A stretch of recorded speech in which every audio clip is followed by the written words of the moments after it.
Buenos días, chicos. En el vídeo de hoy vamos a conocer una de las civilizaciones más importantes de nuestra antigüedad, la civilización griega. Vamos a profundizar en temas como cómo era su cultura, su religión, dónde se ubicaba y cómo eran sus ciudades, ¿vale? Una de las civilizaciones más importantes de nuestra historia, como he comentado antes, fue la antigua Grecia, cuna de las culturas occidentales y a la que hoy en día debemos muchas cuestiones. La antigua Grecia comprende el periodo que comienza en el año 1200 a.C. hasta el año 146 a.C. La cultura griega tuvo una poderosa influencia sobre el Imperio Romano, que fue posterior, y también en nuestra civilización occidental, la de hoy en día. Influyó en todos los ámbitos: la lengua, la política, los sistemas educativos, la filosofía, las ciencias y las artes. Pero, ¿dónde se encontraba la civilización griega? La civilización griega, si observamos la imagen, se encuentra en el sudeste de Europa, junto al mar Mediterráneo y el mar Egeo, que es este pequeñito que hay aquí, donde están todas las islas. Los griegos denominaban a sus ciudades polis. Las ciudades más importantes eran Esparta, Atenas y Troya. Muchas polis organizaron expediciones por otras zonas del Mediterráneo. Como podéis ver, Italia, España, Marsella, buscaban tierras para cultivar y productos con los que comercializar. Cuando llegaban a un lugar, creaban una nueva localidad, fundada por una colonia, y se instalaban allí. Allí las personas griegas conservaban su forma de gobierno, de aquí, de Grecia, sus costumbres y sus creencias.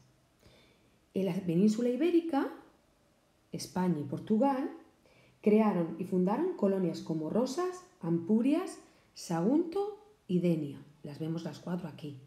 Estos asentamientos de color rosa implican que los griegos eran un pueblo colonizador. ¿Qué quiere decir? Quiere decir que viajaban principalmente por mar para conocer nuevos territorios, asentarse allí, colonizar la zona y dar a conocer su cultura y su forma de vida. Uno de los elementos más importantes de Grecia eran sus ciudades, las llamadas polis. Estas se podrían definir rápidamente como ciudades-estado, siendo pequeñas comunidades de autogobierno. ¿Pero qué quiere decir eso? En Grecia, cada poli era una especie de país, por lo cual el paso de una poli a otra se consideraba como la llegada de un extranjero. Por eso cada poli tenía sus leyes, su ejército y su gobierno propio.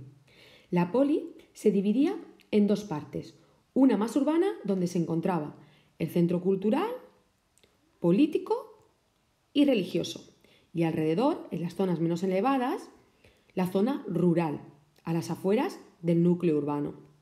Las polis tenían un espacio muy pequeño, es decir, solían ser pequeñas, excepto casos excepcionales, como Esparta o Atenas, que llegaron a tener grandes extensiones. Ya hemos dicho antes que eran dos ciudades muy importantes de la antigua Grecia.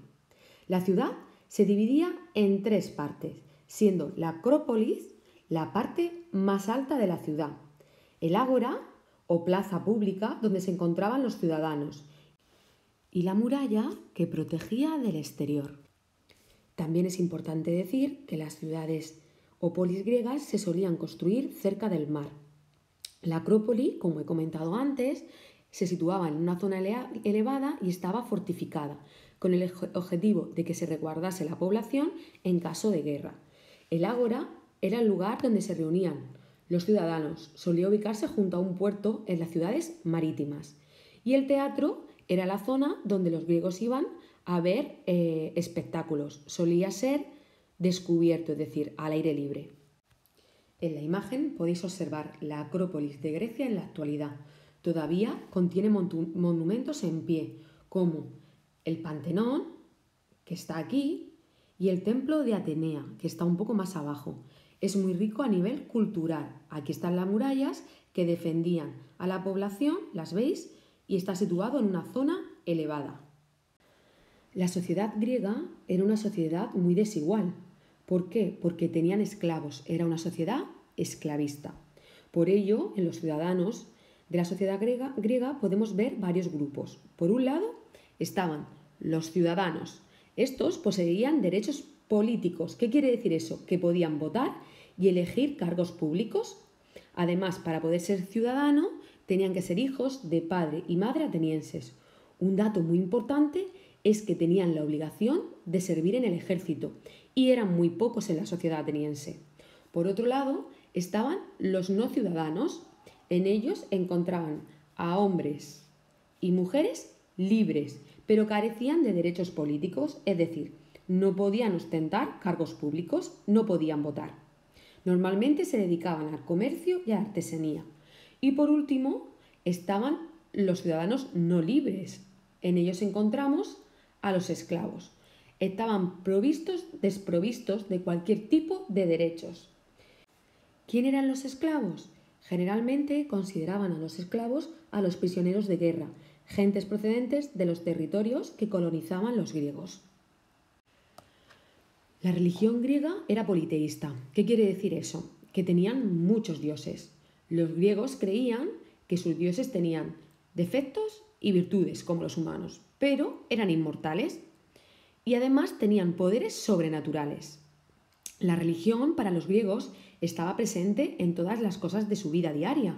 Por ejemplo, cada vez que había que tomar una decisión importante, se consultaba con Dios. Iban a los templos y consultaban con ellos. Cada ciudad tenía un dios protector y construían templos, santuarios y estatuas en su honor. También se celebraban fiestas religiosas en cada polis. La más famosa de todas es la fiesta que se llevaba a cabo en la ciudad de Olimpia, en honor a Zeus. Aquí podéis ver a Zeus. Esta recibía el nombre de Olimpiada y se celebraba cada 4 años. Chicos, de ahí vienen los Juegos Olímpicos. Zeus era el padre de todos los dioses, dios del cielo y de los fenómenos atmosféricos. Otros dioses también eran Poseidón, el dios del mar, protector de los navegantes y de los pescadores, o Afrodita, la diosa de la belleza y el amor. Además de estos, había muchos dioses. Artemisa, Apolo, Hades, Hera. Otro dato muy importante sobre la religión griega es que está llena de historias mitológicas. ¿Pero qué es la mitología? La mitología son pequeños relatos que cuentan la historia de cada uno de sus dioses. Bueno, chicos, como hemos podido ver, en la antigua Grecia se crearon cosas que seguimos utilizando en la actualidad. Su sistema político era muy importante. Los ciudadanos debatían y decidían sobre leyes y normas. Esto solía ocurrir en el ágora y las decisiones se tomaban votando. De ahí el inicio de la democracia. Los griegos también son una sociedad que se preocupaba mucho sobre todo lo que les rodeaba. Eran famosos en el arte de pensar, lo que hoy llamamos filosofía. Los filósofos más importantes son griegos. Aquí tenemos un ejemplo de 3 de ellos: Sócrates, Platón y Aristóteles. Finalmente, decir que a los griegos les encantaba el teatro y que fueron los creadores de los Juegos Olímpicos. En aquella época se celebraban cada 4 años en la ciudad de Olimpia. En la actualidad seguimos celebrándolo cada 4 años. Bueno, chicos, espero que os haya gustado mucho toda esta información y estos contenidos de la antigua Grecia. Ya sabéis que si tenemos alguna duda podemos preguntar por Classroom o por Hangout.